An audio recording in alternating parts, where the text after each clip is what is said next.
Bonham County, northeastern Amherst County, until 3:45 p.m. Eastern Daylight Time.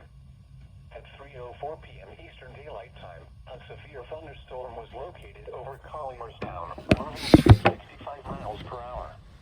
Hazard, 60 miles per hour wind gusts.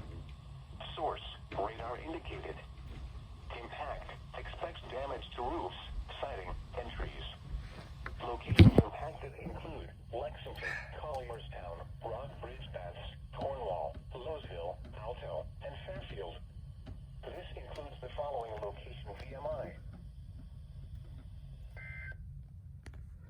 There's warning number 4.